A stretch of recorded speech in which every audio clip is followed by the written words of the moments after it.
Hello everyone, তো যে আমরা চলে আসলাম রাতে রান্না করতে। তো চলো আজকে কি কি রান্না হবে তোমাদেরকে অল্প দেখিয়ে দিই। আর এই দেখো আমরা এই পাশে দুইজন মিলে আজকে রাতে রান্না করব। দেখো ঝিকার বাকলা, আর এই পাশে ধনিয়া পাতা, কাঁচা লঙ্কা, রসুন, আদা, পেঁয়াজ সব কিছু কেটে নিয়েছি। তো এটা দিয়ে একটা চাটনি হবে, কিন্তু চাটনিটা আমি করব না, কে করবে তোমাদেরকে পরে দেখিয়ে দেব। আর এই যে দেখো এই পাশে কড়াই বসিয়ে দিয়েছে, আর এই যে এই পাশে ঝিকা আলু দিয়ে বড়া দিয়ে তরকারি হবে।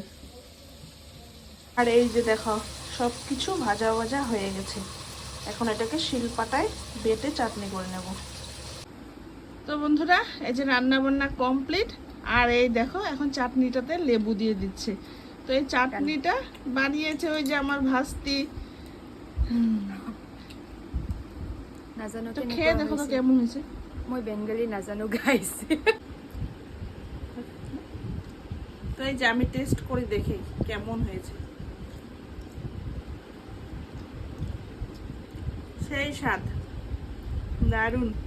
আপোনালোকে ঘৰত বনাই খাই চাব পাৰে। তো এই চাটনিটা তোমরা রুটির সাথেও খেতে পারো।